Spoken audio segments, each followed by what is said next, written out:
Hey guys, this intro is a little different. As you can see, I'm not standing behind a brewery or anything. I'm actually at home.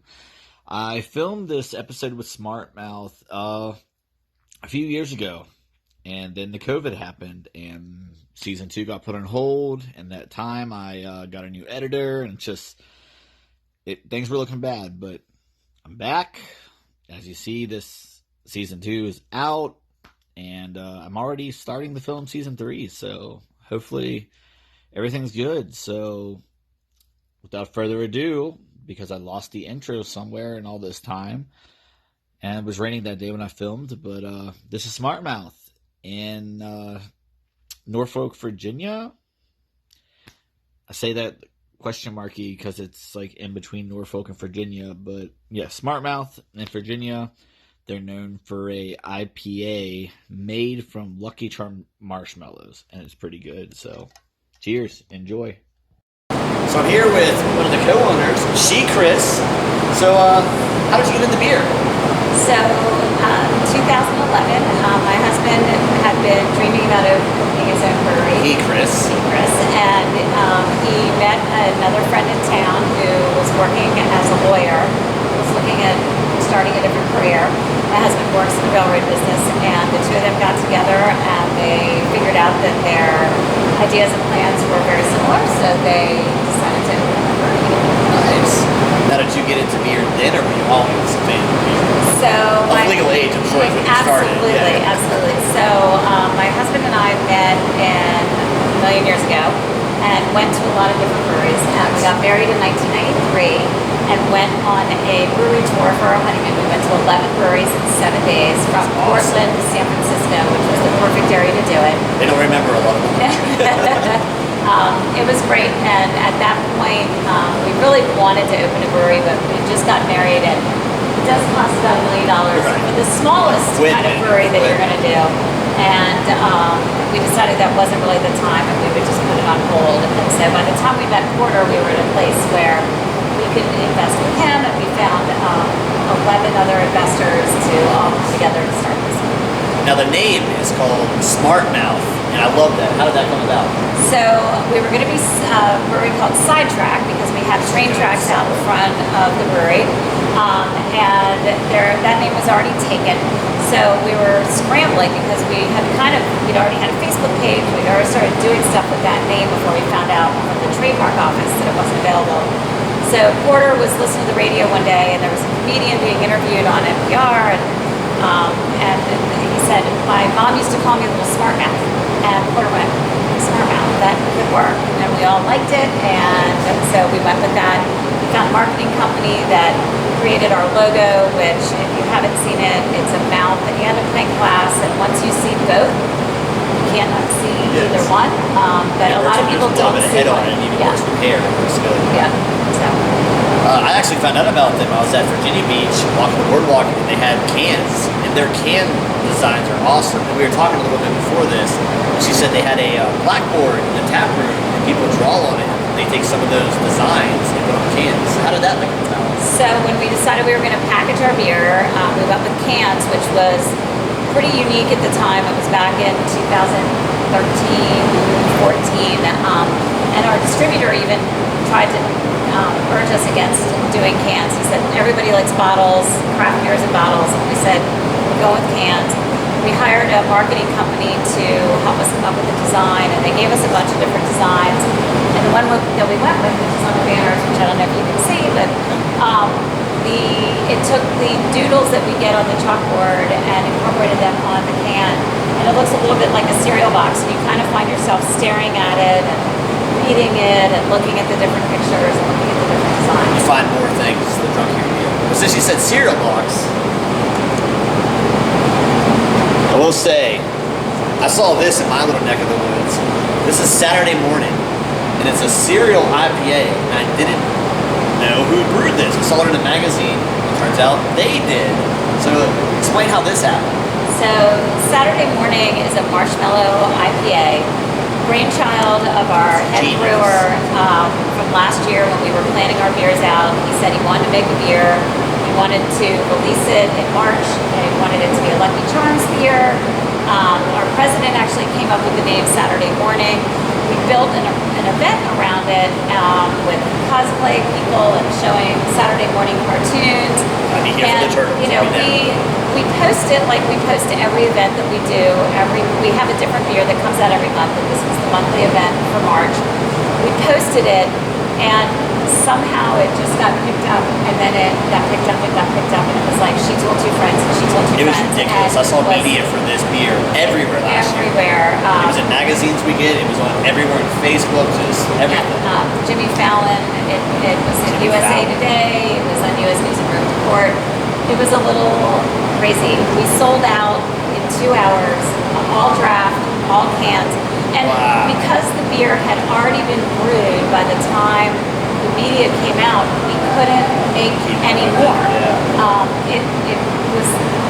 It was crazy, and there were a lot of people that came and waited in line, and we felt horrible for those that did not get it. Our friends at General Mills did discover that we made a can that looked a lot like their Lucky Charms beer. We are going to release the beer again, but it will have a different can design. It will probably not have their marshmallows or their rainbow. It might not be yellow and red, but you get the idea. You know what it is. It will be the same beer, and a lot of people love the beer. You know, marshmallows are sugar. There's sugars in beer. You ferment sugars to make a beer. So IPAs to me are so boring, so I love that people are thinking new ways. I tried a milkshake IPA a couple weeks ago, and it blew my mind. Like, it was like a strawberry milkshake. On the afterburn, you had the hops and stuff, but that initial flavor, like, I mean, I would drink that every day if I could, especially in a hot summer day. So I feel like that'd be. Yeah, so it really was a marketing beer, but the beer was good. Yes. And so we will make the beer Wait. again. The can will be redesigned, and it will come out in March. We do only distribute in the state of Virginia, a little bit into the Outer Banks of North Carolina, and we're not allowed to ship beer. We have a lot of people that want us to ship it to them anywhere, and sorry, you got to come here, come to Virginia to get it. We will come back next year just for this solo. I want to try it. They had me on Saturday morning. Yeah. It was a fun event. I mean, we did have Saturday morning cartoons playing all day long. We had the cosplay people here. We did a Saturday morning trivia. It was a fun day. That was awesome. Juicy, I'm glad you guys got so much coverage. Thank you. Now, it brings in so many people that had no idea. And 16-ounce cans are the thing. Everybody is collecting them. I have a whole bunch on my refrigerator. Right. We have evolved from our 12-ounce cans into 16-ounce. We have at least 2 or 3 that come out every month now. It's a lot of fun coming up with names and designs to turn them over that fast, but It's awesome. it's all fun. Is there anything we haven't covered in the intro?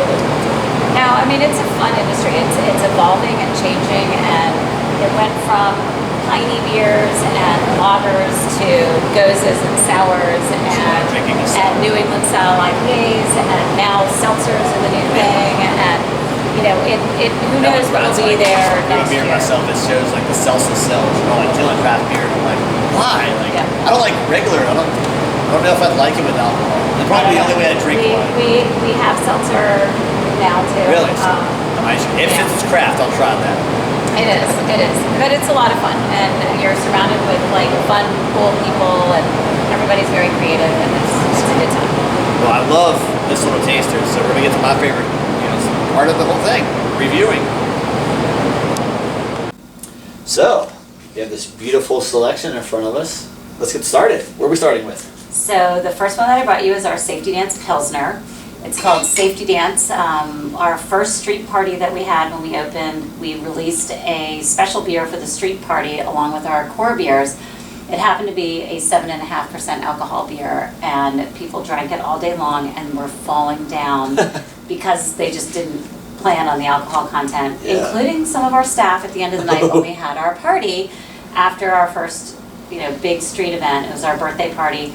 And one of our folks fell and broke her elbow, and ended up there's a hospital like a mile away, and she walked to the hospital and got her elbow all bandaged up. And she came back the next day and she was like, "We need a lower alcohol beer," and we said we will make a Pilsner. So we called it Safety Dance Pilsner. Safety Dance. Safety first. Yes, and so it has won Best Beer in Virginia last year by the Virginia Guild, their award ceremony. It's very popular. It's probably our #1 seller in both of our tasting rooms. It's just a clean, really good. Really easy drinking beer. It's got, not too much of an aroma at all to it, but like, I feel this is one that anyone could drink, anyone would like. It's like if people aren't really into beer, this is what I would give them. Yeah, it's people come in and say, "What do you have that's like Coors Light?" I'm like, we don't. I get that all the time working in a brewery, and I hate. We're like, I love those people so much. This is our Pilsner. It's kind of walking into a restaurant and saying, "I want a hamburger." That's a great way a steak great restaurant. with dinner beer. This would be one if I was playing beer pong or something like that. If you wanted to drink a lot of them fast, it's 4.5% alcohol Pilsner. It's got a little bit more of a hoppy build than some. It does. Pilsners, it has a little bit of a hoppy aftertaste. Not no IPA territory. No. But it is a solid German Pilsner. Oh yeah, delicious. Very approachable. I like. What do we have next? So the next one, another German beer. This is our Summer Fling, and it's spelled SOMMER. Summer Fling Hefeweizen. It is our #1 seller in the summertime. It's the one that comes in this fun blue can. It is a wonderful Hefeweizen. It's super easy drinking. It has the bananas and I was going to say, the bananas right away. You get that banana flavor. Yeah. I love Hefeweizen. And it is just, sadly, very, very easy drinking. Yeah. You get the smell too right away. It's like if you think of like a banana candle, and you get that, and so easy. Like it's just it's delicious. And for people who don't like hops, they we'll give them if they say, "I want your lightest beer," and we're like color, and hop, and The Satanist one you can taste a little bit of the hops, but this one not at all. You get that banana Summer after. Fling, It's kind of like a roast even flavor in there. But it's a wheat beer. It's one of our seasonals. It's offered for the longest amount of time. It comes out in April, and it's available until almost August, September. Nice. So good. There'd be another one. I think if you're not really big on the beer game, that would be the one actually over that one. I'd go with that one. No, Summer Fling it's our #1 seller. Who doesn't want a summer fling? Could be that too. Right. So this one is a limited, which depending on when this comes out, it may or may not be available, called Master Blaster. My husband, who's one of the part owners, brewed it with our head brewer. We're getting ready to move out of town, or I should say my husband's getting ready to move out of town, so this is his swan song beer that he brewed with our head brewer. Made with Australian hops, kind of based on the Mad Max movie. Oh, nice. And I haven't seen the movie, but there's like a little guy who's hanging on somebody, and he's the Master Blaster. Okay. Anyway, so that's where this came from.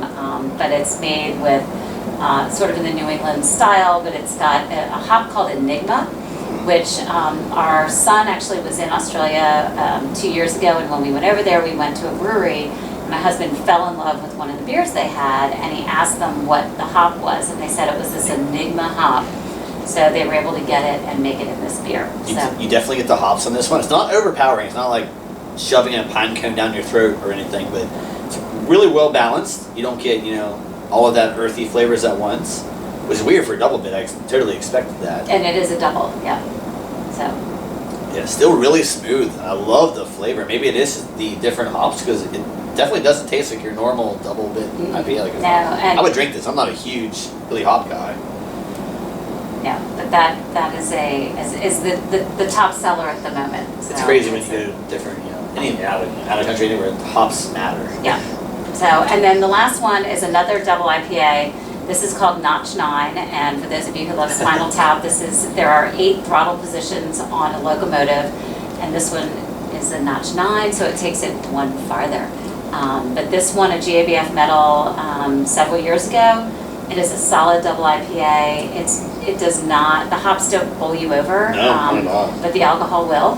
Ooh, the first year that we released it, the first month that we released it, we hadn't had very many broken glasses, and this was pre-packaged, and we had growlers dropping in the tasting room, people just talking and the glass dropping out of their hand. It is a 9% alcohol beer, it's really but smooth. It does not taste like that at all. You got the aftertaste. You got those malts that just like goes over the hops, so cancels Yeah. out really well. This Yeah. is like a chemist beer, I think. It's one that you can't really taste the alcohol at all. And I No, love and that. it's sneaky. Smells sneaky great, big. great aroma. Yeah, that is, and it's been one of our flagships since, I don't even know, 2013. Let's see about that one. Yeah. So, and then the one that you're drinking is a Goza. We are all in on Gozas. We love them. We've done, this one is actually considered an Imperial Goza, which we've decided we've made up that style because there's not really an Imperial, because usually Gozas are the 4.5% or 5%, but this is an Imperial Goza. It's got coconut and mango in it, and I think it's really good. Very fruity, very tropical. Not hurt like your enamel sour, but it's really tart, and I love that.